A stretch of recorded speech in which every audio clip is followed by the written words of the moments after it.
Beleza. Bom, já vou fazer a nossa missão, né? Primeiro agradecendo a Jesus, né? A gente sempre agradece muito por ter o nosso cantinho, pelos fundadores, né? O seu Fausto, Dona Luísa, Dona Lídia, querida Leda, né? Que a gente sente muita falta do sorriso dela. E toda a espiritualidade que lá trabalha, né? O nosso irmão Bento, o irmão estudante, tem tantos, né, que eles citam, né? Toda essa espiritualidade amiga, trabalhadora do bem, e que a gente está fazendo parte, né? Pequenininhos, gotinhas, areinhas, mas ajudando naquilo que nos é possível. A gente sempre lembra da sala 1, né? A gente sempre faz as nossas vibrações, tá? E deposita todo o nosso magnetismo do bem, do amor e da luz nessa sala, para que essa espiritualidade amiga possa sempre estar atendendo aos nossos irmãos mais necessitados. E para a gente direcionar nosso pensamento lá, essa sala, vamos orar a oração que Jesus nos ensinou. Pai nosso que estais nos céus, santificado seja o teu nome, venha a nós o teu reino, seja feita a tua vontade, assim na terra como nos céus. O pão nosso de cada dia dai-nos hoje. Perdoe, Pai, as nossas dívidas, assim como nós perdoamos aos nossos devedores. E, Pai, não nos deixes cair em tentação e livra-nos, Senhor, de todo mal, que assim seja. Vou fazer um pequeno resumo, não sei se o Genivaldo vem hoje, mas vamos fazer o resuminho aqui. Só um minutinho. Só um segundo. Vou fazer a apresentação aqui. Só para a gente lembrar. Nós estamos agora na. Aqui só um segundo. Vamos melhora. Nós estamos na última viagem de Paulo, né? De Paulo a Roma, toda aquela saga, né? Aquele incidente em Malta, onde Paulo de Tarso foi, vamos dizer assim, atingido por uma cobra, ele não teve nada, aí chamou a atenção do pessoal e vai. Paulo caminha para a Itália, né? E agora nós estamos na entrada, né? De Paulo já na entrada lá da.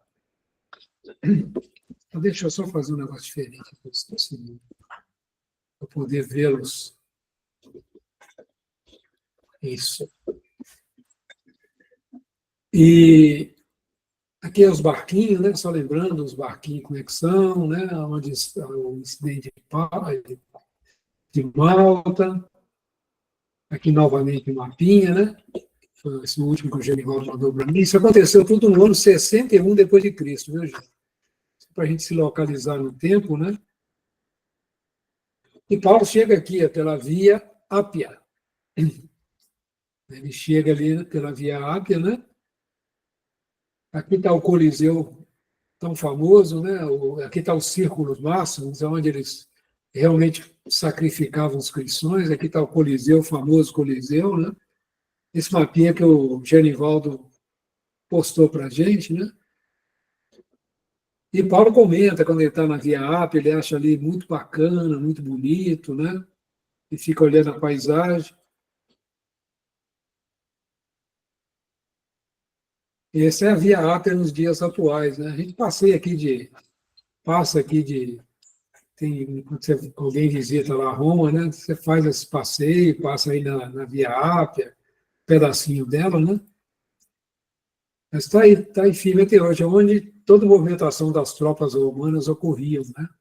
Em direção ao Oriente, por uma das ligações, né? Aqui está o Paulo, depois que a Via Ápia é levado lá para o local de, como é que eles falam, o quartel, né, dos pretorianos, né? Então, Paulo é levado até lá. E antes disso, né, nós temos um relato que ele encontra, né, com um ancião da época, né, quando ele está aqui passando pela Via Ápia, né, ele encontra lá com os discípulos, porque Paulo já enviava cartas para Roma, né? Que é muito interessante isso. E o pessoal com o maior carinho com ele encontra com um líder já de idade, um senhor já de idade, Apololo, não sei se a minha memória não está falhando, e aí o Apololo conta, né, sobre há 3 anos já que os cristãos estão sob perseguição de César, né? E as mortes nos círculos, né, que a gente falou um pouquinho aqui dos círculos máximos, e no Coliseu eram feitas festas de carnificina dos cristãos, né, sem nenhum motivo, né, completamente fora da lei, prendiam, matavam. Foi aquele período muito difícil da época de Nero. Né? E Paulo está chegando lá nesse momento, vocês imaginam. Né? Aí Apolero comenta, né, que foi proibidas as reuniões dos cristãos, eles passam a ter que se reunir nas catacumbas, né? E é um encontro assim, muito carinhoso. Quando ele chega na porta agora me esqueci, Catena, né, se a minha memória não está falhando, tinha bastante gente esperando ele lá também, né? As pessoas já se entregaram ao cristianismo, né? Já através das cartas de Paulo, né? De todo esse movimento. Paulo já atuou em Roma antes de chegar em Roma. É muito interessante. Aqui a região, quando Paulo chega lá, ele fica preso uns 2 dias, né? Para que o cônsul lá, o responsável, né? O general, acho que é Burros, né? Um nome diferente. O general Burro analisa os documentos dele, vê que ele é cidadão, então ele recebe uma prisão que lá não tinha, antigamente não tinha aquela, a gente fala assim, esse põe tornezeleira eletrônica, né? Então ficava um guarda tomando conta dele. Mas foi permitido a ele morar, né? Ter uma liberdade, vamos dizer assim, teve uma liberdade restritiva, né? Por meio tem um nome que agora me fugiu aqui, a gente usa na justiça, e ficava um guarda por conta dele e tudo. E nesse momento ele orienta Lucas, né, que acompanhava ele, e outros, que venha trabalhar para não ser peso para os cristãos de Roma, né, mas que ele iria se alimentar, como que tinha direito como prisioneiro, no presídio.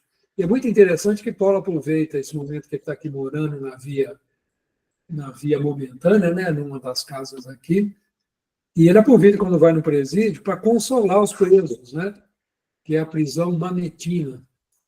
Então, quando ele está aí nessa prisão, ele aproveita para conversar com os presos, e bandido mesmo, né? E alguns presos injustos também. Então, ele levava a palavra de consolo, né? E de orientações. Aqui estão as catacumbas, né? Onde o pessoal se reunia, né? Bem apertadinho, né? Isso é Roma atual, né? Isso aí, quando você vai fazer turismo lá, você tem a possibilidade de visitar esses locais, né, para quem gosta e tudo. E Paulo está vivendo esse momento. Né? Esse era o tipo de morada onde Paulo ficou em Roma. Eles têm isso guardado lá, você vê que a iluminação, hoje a iluminação atual, né? As pessoas têm uma ideia como é que eram as moradas e tudo, e Paulo alugou um cantinho desse aí e passou a morar e se alimentar no presídio. Enquanto ele ia no presídio, como eu já falei, ele aproveitava para consolar, né?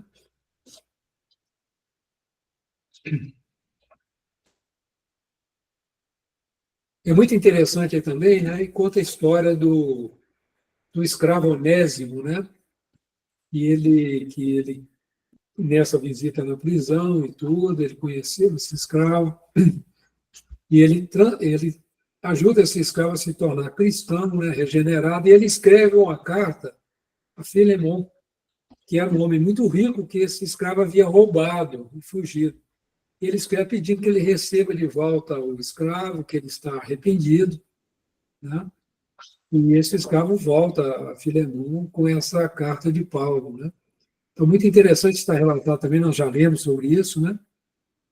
E depois, Paulo faz questão de se reunir com os israelitas, né? Que moram em Roma. Então, eu coloquei um trechinho aqui do Ato dos Apóstolos, que seria assim: eu não fiz esse trabalho, poderia ter feito entre o relato de Paulo e Estevão, né? e o que está descrito nos Atos dos Apóstolos. Tem bastante coisa, né? Então, peguei esse trechinho aqui, que é praticamente exato como Emmanuel descreve no livro Paulo Estevão, né? Então, depois de 3 dias que ele estava lá, já na sua morada e tudo, né? Ele convocou os líderes judeus. Quando eles se reuniram, Paulo lhes disse: meus irmãos, embora eu não tenha feito nada contra o nosso povo, nem contra os costumes dos nossos antepassados, fui preso em Jerusalém e entregue aos romanos. Eles me interrogaram e queriam me soltar, porque eu não era culpado de crime algum que merecesse pena de morte. Todavia, tendo os judeus feito objeção, fui obrigado a apelar para César. Não, porém, por ter alguma acusação contra o meu próprio povo. Por essa razão, pedi para vê-los e conversar com vocês. Por causa da esperança de Israel é que eu estou preso com essas algemas. E eles responderam: não recebemos nenhuma carta da Judéia a seu respeito. E nenhum dos irmãos que vieram de lá relatou ou disse qualquer coisa de mal contra você. Todavia, queremos ouvir de sua parte que pensa, pois sabemos que por todo lugar lá, a gente falando contra essa seita. Assim combinaram encontrar-se com Paulo, em dia determinado, em um grupo ainda mais numeroso, o lugar onde ele estava. Desde a manhã até a tarde, ele lhes deu explicações e lhe testemunhou do reino de Deus, procurando convencê-los a respeito de Jesus com base na lei de Moisés e nos profetas. Isso é importante citar o seguinte: os judeus até hoje não aceitam Jesus como o Messias prometido. Porque na cabeça deles, o Messias deveria ser um rei poderoso, né, como Davi. E Jesus veio com aquela brandura, né, com um jugo leve. Né? Jesus veio com aquela leveza, com um jugo leve, ou seja, a sua influência amorosa e tudo. E eles não conseguiam compreender isso. Né? Alguns foram convencidos por o que ele dizia, mas outros não creram. Discordaram entre si mesmos e começaram a ir embora, depois de Paulo ter feito essa declaração final. Bem que o Espírito Santo falou aos seus antepassados, por meio do profeta Isaías. Vá a esse povo e diga, ainda que estejam sempre ouvindo, vocês nunca entenderão, ainda que estejam sempre vendo, jamais perceberão. Pois o coração desse povo se tornou insensível, de má vontade. Ouviram com seus ouvidos e fecharam seus olhos. Se assim não fossem, poderiam ver com os olhos, ouvir com os ouvidos, entender com o coração e converter-se, e eu os curaria.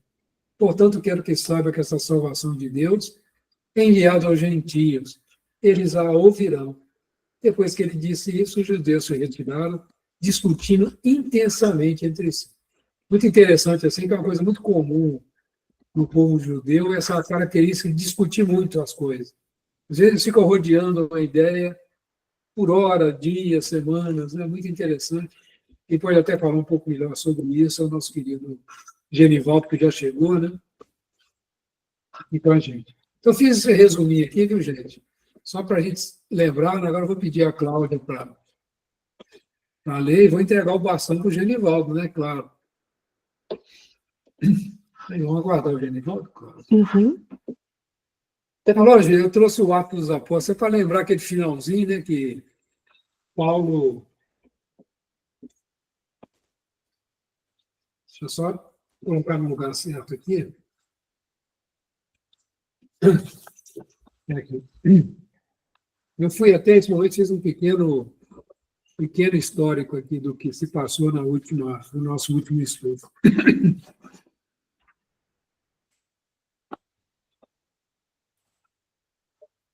Se alguém tiver alguma pergunta, alguma coisa, pode deixar que o Genivaldo responde.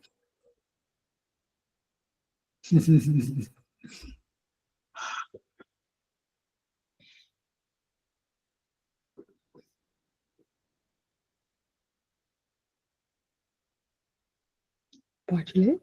Pode ler, Genivaldo? Vamos em frente? Com comentário? Está com o microfone. Vamos lá. Temos, todavia, algum conhecimento desse Jesus a quem vos referis com ternura e veneração. Fala-se dele em Roma, como de um revolucionário criminoso que mereceu o suplício reservado aos ladrões e malfeitores em Jerusalém. Sua doutrina é a vida, por contrário à essência da lei de Moisés. Sem embargo, desejamos sinceramente ouvir-vos sobre o novo profeta, uma calma necessária. Eu esqueci de perguntar, Antônio, você estava conduzindo, quer continuar? Não, é você mesmo. Eu só estava fazendo o resumo enquanto você chegava, e foi só o objetivo, foi só esse. A Cláudia está afônica? Cláudia, peraí, filho não lembro. Eu posso ler, tranquilo. Eu só coloquei ali o Atos dos Apóstolos para a gente mostrar um paralelo, né, do Atos que você comentou semana passada, né, com, com essa leitura que nós vamos fazer agora também. Beleza. Vamos lá, beleza, vamos lá, Claudinha. Por outro lado, é justo que não sejamos nós apenas os ouvintes dessas notícias singulares. Convém que vossos conceitos sejam dirigidos. Convém que vossos conceitos sejam dirigidos no rodou. Sim, peraí, só um segundo. Vai. Convém que vossos conceitos sejam dirigidos à maioria dos nossos irmãos, a fim de que os julgamentos isolados não prejudiquem os interesses do conjunto. Paulo de Tarso percebeu a sutileza da observação e pediu que marcassem o dia da pregação a uma assembleia maior, alvitre esse que foi recebido pelos velhos judeus com justo interesse. No dia aprazado, vasta aglomeração de israelitas comprimia-se e desbordava do quarto humilde, onde o ex-rabino montara a nova tenda de trabalhos evangélicos. Vocês viram aí a casinha dele lá, que o Genival até passou a foto, né? Pra vocês terem ideia assim da dimensão, né? Ele pregou a lição da Boa Nova e explicou pacientemente a missão gloriosa de Jesus, desde a manhã até a tarde. Alguns raros irmãos de raça pareciam compreender os novos ensinamentos, enquanto que a maioria se entregava a interpretações ruidosas e a polêmicas estéreis. O apóstolo recordou o tempo de suas viagens, vendo ali a repetição exata das cenas irritantes das sinagogas asiáticas, onde os judeus se empenhavam em combates acérrimos. A noite avizinhava-se e as discussões prosseguiam acaloradas. O sol despedia-se da paisagem, dourando o cume das colinas distantes. Observando que o ex-rabino fizera uma pausa para ganhar algum fôlego, Lucas aproximou-se e confidenciou: dói-me constatar quanto esforço despendes para vencer o espírito do judaísmo. Paulo de Tarso meditou alguns momentos e respondeu: sim, verificar a rebeldia voluntária dá enfado ao coração. Contudo, a experiência do mundo tem me ensinado a discernir, de algum modo, a posição dos espíritos. Há duas classes de homens para as quais se torna mais difícil o contato renovador de Jesus. A primeira é a que vi em Atenas e se constitui dos homens envenenados pela falaciosa ciência da terra, homens que se cristalizam em uma superioridade imaginária e muito presumem de si mesmos. São estes, a meu ver, os mais infelizes. A segunda é a que conhecemos nos judeus recalcitrantes, que, possuindo um patrimônio precioso do passado, não compreendem a fé sem lutas religiosas. Petrificam-se no orgulho de raça e perseveram numa falsa interpretação de Deus. De tal arte, entendemos melhor a palavra do Cristo, que classificou os simples e pacíficos da terra como criaturas bem-aventuradas. Poucos gentios, cultos e raros judeus, crentes na lei antiga, estão preparados para a escola bendita da perfeição com o Divino Mestre. Genivaldo, acho que aqui tem uma paradinha legal, né?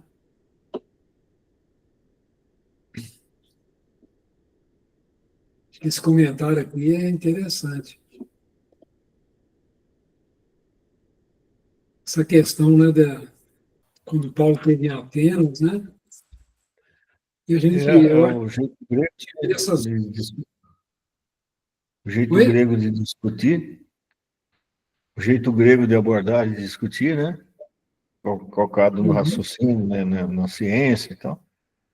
E os judeus, né? E se apegam demais às tradições, às leis, e aquele orgulho, né, de raça eleita e tal. Então, realmente é difícil, né? Interessante que ele coloca que esse primeiro caso são os mais infelizes, né?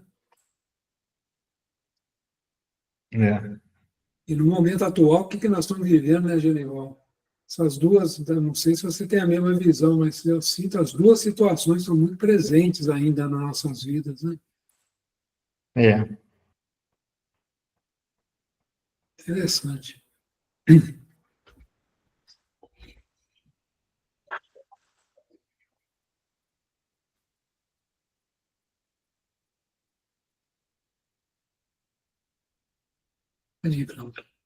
No Lucas que eu parei, né? Lucas passou a considerar o justo conceito do apóstolo, mas, a esse tempo, as palestras ruidosas e irritantes dos israelitas pareciam um fermento rápido de pugilatos inevitáveis. O ex-rabino, porém, desejoso de paz, subiu novamente à tribuna e exclamou: Irmãos, evitemos as contendas estéreis e ouçamos a voz da própria consciência. Continuai examinando a lei e os profetas, nos quais encontrareis sempre a promessa do Messias, que já veio. Desde Moisés, todos os mentores de Israel referiram-se ao Mestre com caracteres de fogo. Não somos culpados da vossa surdez espiritual. Invocando as discussões ferinas de há pouco, recordo a lição de Isaías, quando declara que muitos hão de ver sem enxergar e ouvir sem entender. São os espíritos endurecidos que, agravando as próprias enfermidades, culminam em lutas desesperadoras, para que Jesus possa, mais tarde, convertê-los e curá-los com o bálsamo do seu infinito amor. No entanto, podeis estar convictos de que esta mensagem será auspiciosamente recebida pelos gentios simples e infelizes, que são, na verdade, os bem-aventurados de Deus. A declaração franca e veemente do apóstolo caiu na assembleia como um raio, impondo absoluto silêncio. Destoando dos sentimentos da maioria, um velhinho judeu aproximou-se do convertido de Damasco e disse: reconheço o exato sentido da vossa palavra, mas desejaria pedir-vos que este evangelho continuasse a ser ministrado à nossa gente, a seguidores de Moisés bem intencionados, que podem aproveitar o ensino de Jesus, enriquecendo-se com seus valores eternos. O apelo carinhoso e sincero era proferido em tom comovedor. Paulo abraçou o simpatizante da nova doutrina, fundamente sensibilizado, e acrescentou: este aposento humilde é também vosso. Vinde conhecer o pensamento do Cristo. Sempre que vos aprouver, podereis copiar todas as anotações que possuo.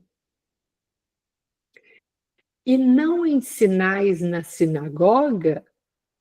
Por enquanto, preso como estou, não poderei fazê-lo, mas hei de escrever uma carta aos nossos irmãos de boa vontade. Dentro de poucos minutos, a compacta reunião se dissolvia com as primeiras sombras da noite. Daí por diante, aproveitando as últimas horas de cada dia, os companheiros de Paulo viram que ele escrevia um documento a que dedicava profunda atenção.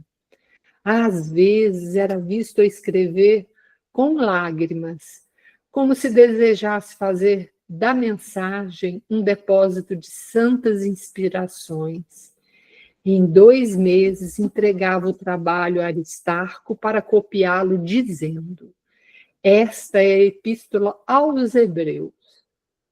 Fiz questão de grafá-la, valendo-me dos próprios recursos, pois que abdico aos meus irmãos de raça e procurei escrevê-la com o coração. O amigo compreendeu o seu intuito e, antes de começar as cópias, destacou o estilo singular e as ideias grandiosas e incomuns. É interessante, Genivaldo, que essa epístola aos Hebreus é que tem mais polêmica, né? Se foi ele mesmo que escreveu, mas aqui, ó, Emmanuel está nos esclarecendo, destacou o estilo singular. É uma carta que tem realmente um estilo diferente das demais. Eu não sei se você, coaduna, concorda comigo nessa essa questão, né? Interessante.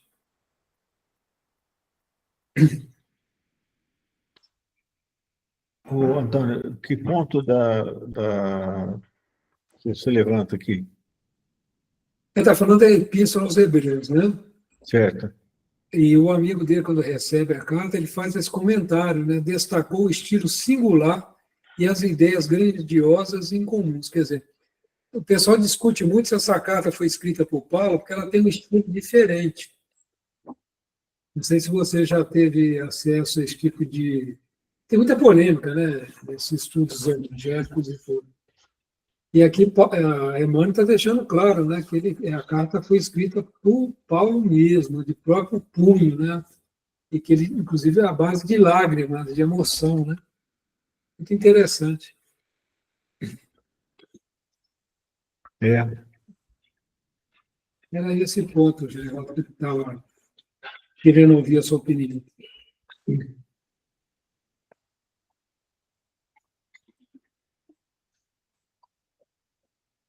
Essa aqui é interessante que a gente vê o estilo do Paulo, né? Dele mesmo, né?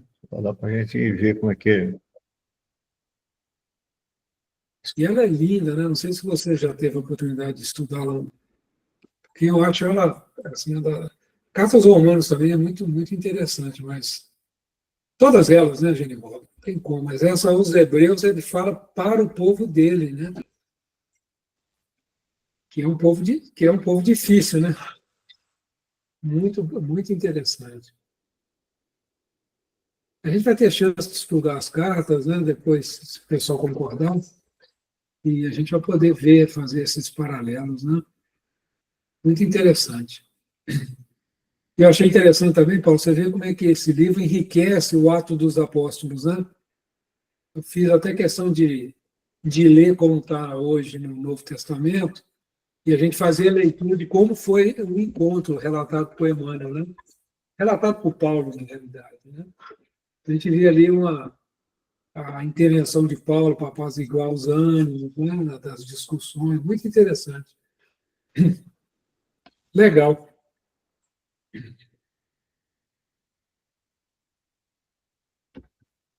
E Paulo continuou trabalhando incessantemente em benefício de todos.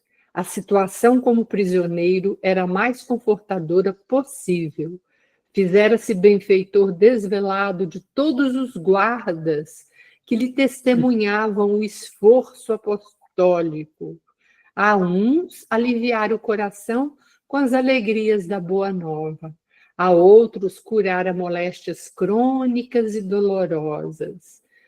Frequentemente, o benefício não se restringia ao interessado, porque os legionários romanos lhe traziam os parentes, os afeiçoados e os amigos, para se beneficiarem ao contato daquele homem dedicado aos interesses de Deus. Logo, ao terceiro dia, deixou de ser algemado, porque os soldados dispensavam a formalidade, apenas guardando-lhe a porta como simples amigos.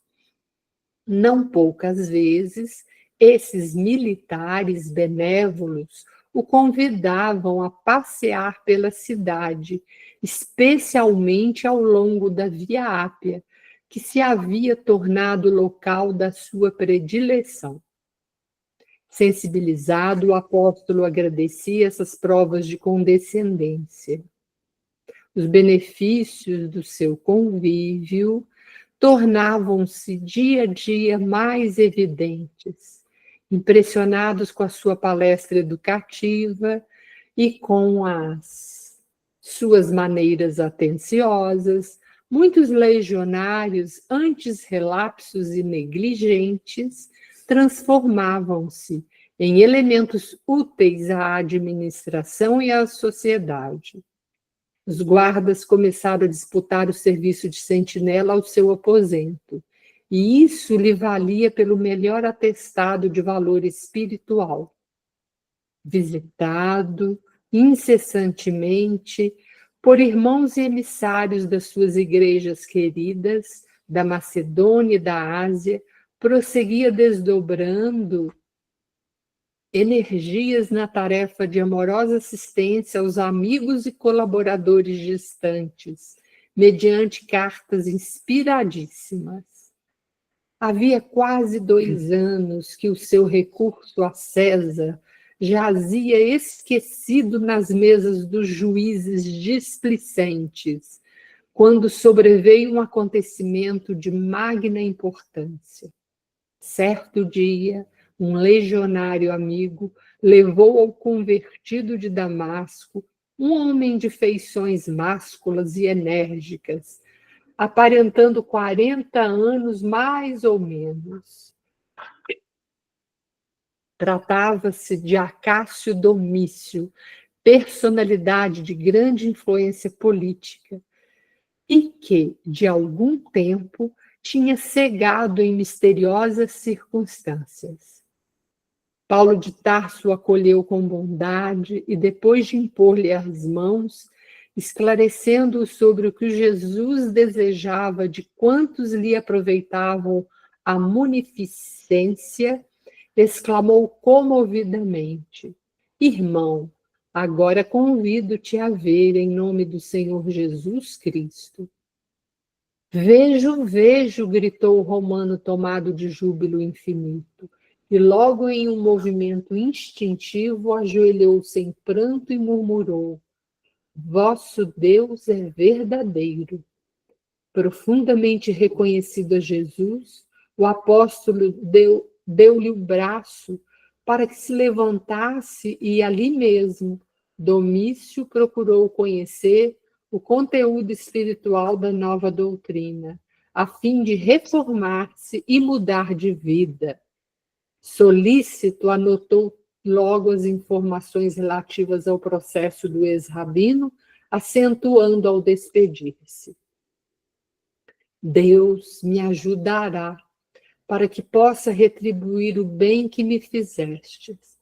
Quanto à vossa situação, não duvideis do desfecho merecido, porque na próxima semana teremos resolvido o processo com a absolvição de César. De fato, decorridos 4 dias, o velho servidor do Evangelho foi chamado a depor. De conformidade com as ordens legais, compareceu sozinho perante os juízes, respondendo com admirável presença de espírito às menores arguições que lhe foram desfechadas. Os magistrados patrícios verificaram a inconsistência do libelo, a infantilidade dos argumentos apresentados pelo Sinédrio e, não só atendendo à situação política de Acácio, que empenhara no feito os bons ofícios de que podia dispor, como pela profunda simpatia que a figura do apóstolo despertava, instruíram o processo com os mais nobres pareceres, restituindo por intermédio de Domício para o veredito do imperador. O generoso amigo de Paulo regozijou-se com a vitória inicial, convencido da próxima liberdade do seu benfeitor. Sem perda de tempo, mobilizou as melhores amizades, entre as quais contava Popéia Sabina, conseguindo, afinal, a absolvição imperial. Popéia Sabina, 31 a 65 depois de Cristo, imperatriz de Roma e segunda esposa do imperador Nero. Paulo de Tarso recebeu a notícia com votos de reconhecimento a Jesus. Mais que ele próprio, rejubilavam-se os amigos, que celebraram o acontecimento com expansões memoráveis. O convertido de Damasco, entretanto, não viu nisso tão só um motivo para regozijo pessoal, mas a obrigação de intensificar a difusão do Evangelho de Jesus.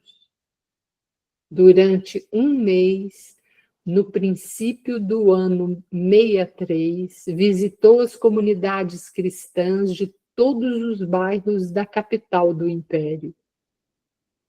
Sua presença era disputada por todos os círculos, que o recebiam entre carinhosas manifestações de respeito e de amor pela sua autoridade moral. Organizando planos de serviço para todas as igrejas domésticas que funcionavam na cidade e, depois de inúmeras prédicas gerais nas catacumbas silenciosas, o incansável trabalhador resolveu partir para a Espanha. Debalde intervieram os colaboradores, rogando-lhe que desistisse. Nada o demoveu, de há muito alimentava o desejo de visitar o extremo do Ocidente e, se fosse possível, desejaria morrer convicto de haver levado o Evangelho aos confins do mundo. E aí que termina Capítulo 10. o capítulo 9. E vamos agora para a saga final, né, de Paulo. Genivaldo está aí, Genivaldo? Caiu a ligação dele. Acho que caiu. Ele ia falar alguma coisa? Acho que esse é um problema de internet. Tá, né? Voltou. A internet derrubou. Genivaldo tem o capítulo 9, viu? E Paulo com vontade de voltar para a Espanha, né? visitar a Espanha. Voltar não, Não voltar né? não, cansado, a gente ia aos confins do mundo. Alguma pergunta, pessoal, algum comentário? Antes da gente ir para a saga final, estamos no finalzinho do livro, né? Vão pensando aí se vocês querem depois dar continuidade com o estudo das cartas, né? Comentadas por Emmanuel, naturalmente. Que aí a gente ainda, com a ajuda do Emmanuel, nós podemos estudar as cartas de Paulo, né?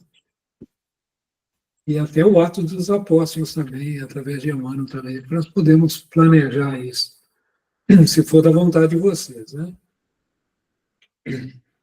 Algum Eu comentário, Genivaldo? pessoalmente concordo. Maravilha. E a gente vai revendo o livro, vai relembrando, né? Que esse é um livro de uma profundidade, né, Genivaldo? E assim, toda essa transformação de Paulo, eu fico impressionado nesse capítulo 9, como ele trabalhou, né, gente?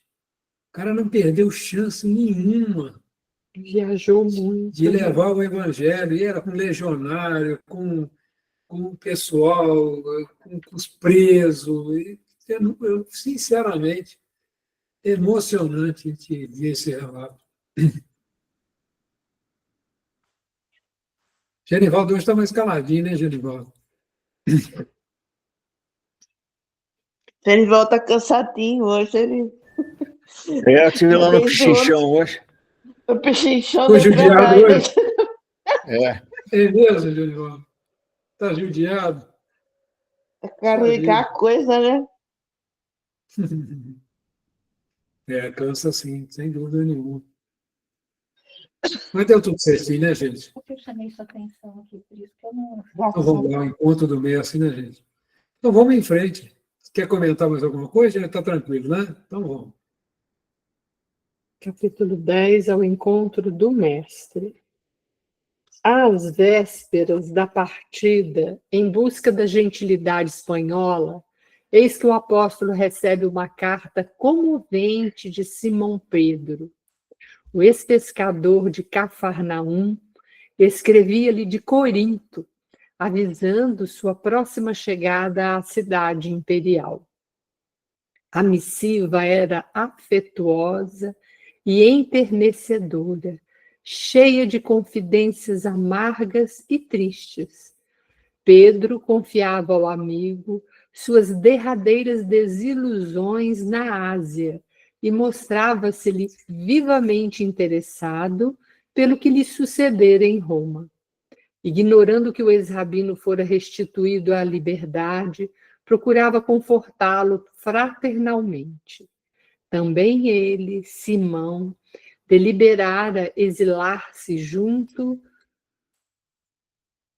dos irmãos da metrópole imperial, esperando ser útil ao amigo em quaisquer circunstâncias. Ainda no mesmo documento íntimo, rogava aproveitasse o portador para comunicar aos confrades romanos o propósito de se demorar algum tempo entre eles. O convertido de Damasco leu e releu a mensagem amiga, altamente sensibilizado. Pelo emissário, irmão da igreja de Corinto, foi avisado de que o venerando apóstolo de Jerusalém chegaria ao porto de Hóstia dentro de 10 dias, mais ou menos. Não hesitou um momento. Lançou mão de todos os meios ao seu alcance, preveniu os íntimos e preparou uma casa modesta, onde Pedro pudesse alojar-se com a família. Criou o melhor ambiente para a recepção do respeitável companheiro. Valendo-se do argumento de sua próxima excursão à Espanha, dispensava as dádivas dos amigos, indicando-lhes as necessidades de Simão, para que nada lhe faltasse. Transportou quanto possuía em objetos de uso doméstico, do singelo aposento que alugara junto à porta lavernal para a casinha destinada a Simão, próximo dos cemitérios israelitas da Via Ápia. Esse exemplo de cooperação foi altamente apreciado por todos. Os irmãos mais humildes fizeram questão de oferecer pequeninas utilidades ao apóstolo, venerando que chegaria desprovido. Informado de que a embarcação entrava no porto, o ex-rabino largou-se pressurosamente para a hóstia. Lucas e Timóteo, sempre em sua companhia, junto de outros cooperadores devotados, o amparavam nos pequenos acidentes do caminho, dando-lhe o braço aqui e ali. Não fora possível organizar uma recepção mais ostensiva.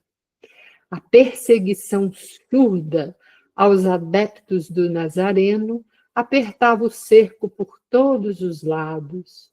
Os últimos conselheiros honestos do imperador estavam desaparecendo. Roma assombrava-se com a enormidade, quantidade de crimes que se repetiam diariamente. Nobres figuras do patriciado e do povo eram vítimas de atentados cruéis. A atmosfera de terror dominava todas as atividades políticas e, no cômputo dessas calamidades, os cristãos eram os mais rudemente castigados, em vista da atitude hostil de quantos se acomodavam com os velhos deuses e se regalavam com os prazeres de uma existência dissoluta e fácil. Os seguidores de Jesus eram acusados e responsabilizados por quaisquer dificuldades que sobrevinham. Se caía uma tempestade mais forte, devia-se o fenômeno aos adeptos da nova doutrina. Se o inverno era mais rigoroso, a acusação pesava sobre eles, porquanto ninguém, como os discípulos do crucificado, havia desprezado tanto os santuários da crença antiga, abominando os favores e os sacrifícios aos numes tutelares.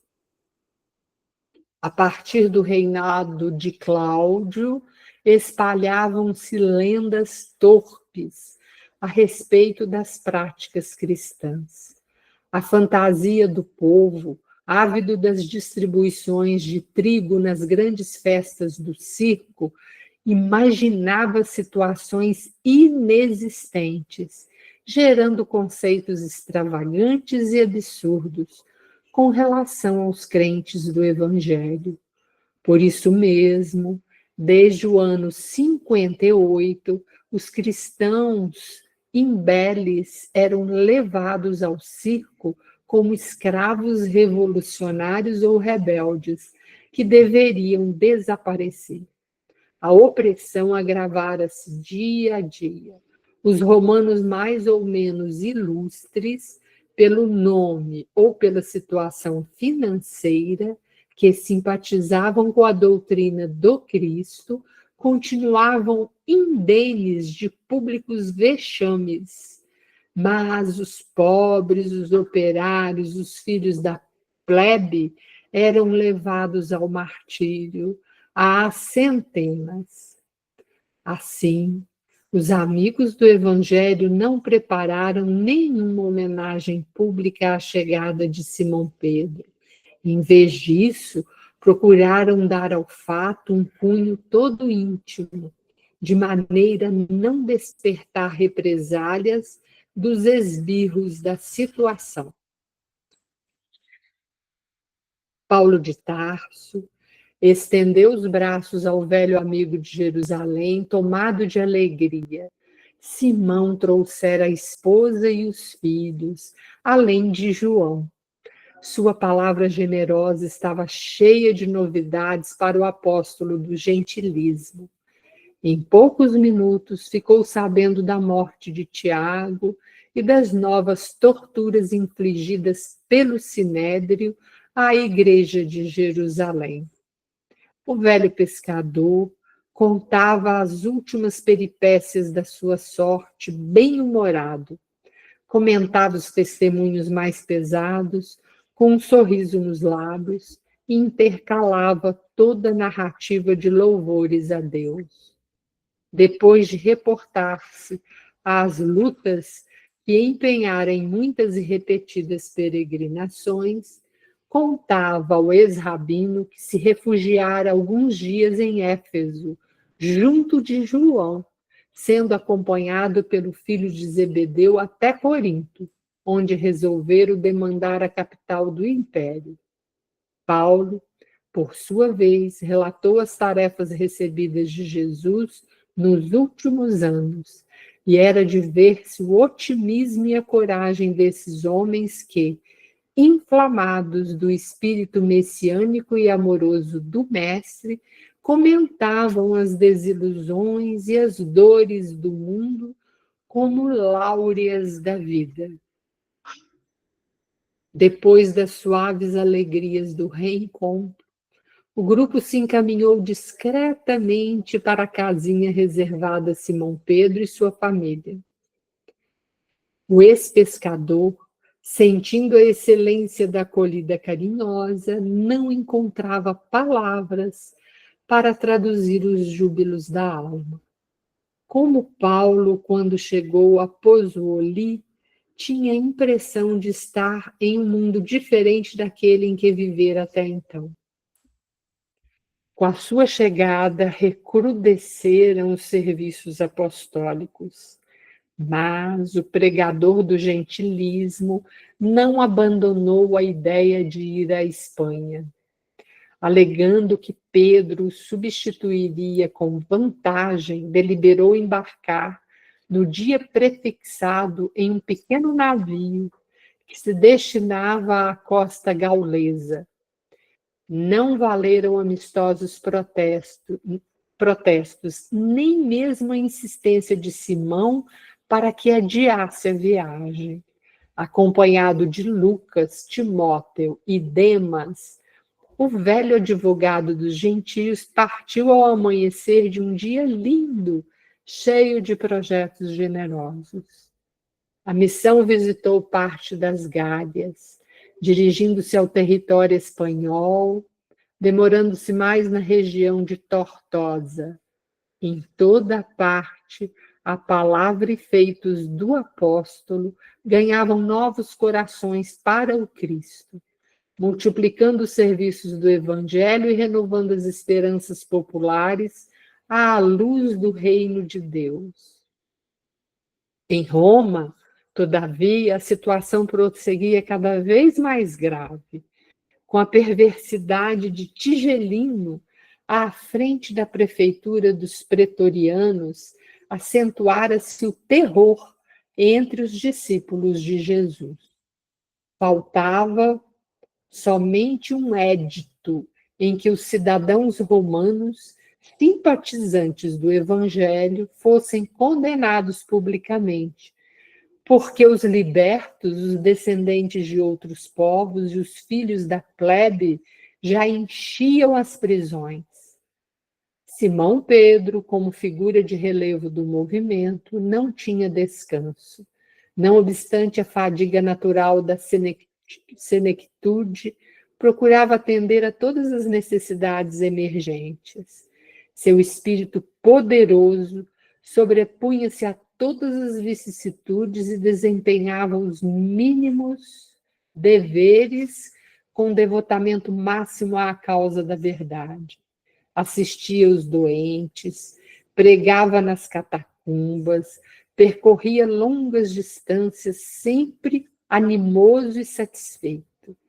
Os cristãos do mundo inteiro jamais poderão esquecer aquela falange de abnegados que os precedeu nos primeiros testemunhos da fé, afrontando situações dolorosas e injustas, regando com sangue e lágrimas a sementeira do Cristo, abraçando-se mutuamente e confortados nas horas mais negras da história do Evangelho, nos espetáculos hediondos do circo, nas preces de aflição que se elevavam dos cemitérios abandonados. Tigelino, grande inimigo dos prosélitos do Nazareno, buscava agravar a situação por todos os meios, ao alcance da sua autoridade odiosa e perversa. O filho de Zebedeu preparava-se para regressar à Ásia, quando um grupo de esbirros dos perseguidores o colheu em pregação carinhosa e inspirada, na qual se despedia dos confrades de Roma com exortações de tocante reconhecimento a Jesus. Apesar das atenciosas explicações, João foi preso e esbordoado impiedosamente, e com ele dezenas de irmãos foram trancafiados nos cárceres imundos do Esquilino. Pedro recebeu a notícia dolorosamente surpreendido. Conhecia a extensão dos trabalhos que aguardavam na Ásia o companheiro generoso e rogou ao Senhor não o abandonasse, a fim de obter a absolvição justa. Como proceder em tão difíceis circunstâncias? Recorreu às relações prestigiosas que a cidade lhe oferecia. Entretanto, seus afeiçoados eram igualmente pobres de influência política nos gabinetes administrativos da época. Os cristãos de posição financeira mais destacada não ousavam enfrentar a onda avassaladora de perseguição e tirania. O antigo chefe da Igreja de Jerusalém não desanimou. Precisava libertar o amigo, concorrendo para isso com todo o potencial de energia na esfera de suas possibilidades. Compreendendo a timidez natural dos romanos simpatizantes do Cristo, buscou reunir apressadamente uma assembleia de amigos íntimos para examinar o caso. Vamos dar uma paradinha aqui, está chegando O horário. finalmente, né? Vou marcar aqui direitinho. Muito bem, temos ainda 2 minutinhos para um comentário, pessoal. Se vê a luta desse pessoal, aí não dá de reclamar de nada, né?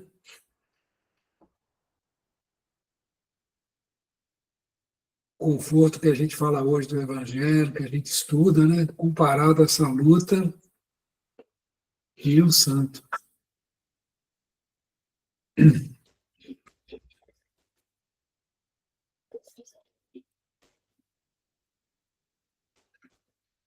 Muito bem. Então vamos agradecer essa primeira hora, né? Aproveitando que o Genivaldo está cansado. Vamos fazer oração. Te agradecemos, Jesus, por essa obra maravilhosa que vem complementar os ensinos de Paulo, trazer aos nossos corações essa força, né? E nos lembrando sempre que nós somos espíritos eternos, que não devemos temer nada. Todo sacrifício feito em nome da caridade, em nome do amor, em nome de Jesus, terá sempre a recompensa espiritual, a nossa libertação, a nossa leveza espiritual. Todos nós buscamos no fundo de nossos corações. Nós vimos nessa passagem de Paulo que aqueles que sofrem mais são aqueles que se apegam simplesmente à lógica da ciência, né? São os que sofrem mais, e nós estamos vendo isso hoje no nosso mundo atual. E o trabalho que temos pela frente continua de divulgar os ensinos de Jesus, principalmente pelos nossos exemplos, pelos nossos esforços, nossa própria transformação moral criando o reino de Deus em nossos corações. Te rogamos, Jesus, nos dê força, nos dê coragem, nos dê discernimento para continuar o trabalho firme em nossos corações, trazendo o Evangelho nessa tarefa bendita de nos cristianizarmos verdadeiramente. Levamos novamente à sala 1 as nossas vibrações de amor e de luz. Pai nosso que estais nos céus, santificado seja o teu nome, venha a nós o teu reino, seja feita a tua vontade, assim na terra como nos céus. O pão nosso de cada dia dai-nos hoje. Perdoe, Pai, as nossas dívidas, assim como nós perdoamos aos nossos devedores. Não nos deixes cair em tentação e livra-nos, Senhor, de todo mal, que assim seja. Eu vou parar a gravação aqui um minutinho, tá?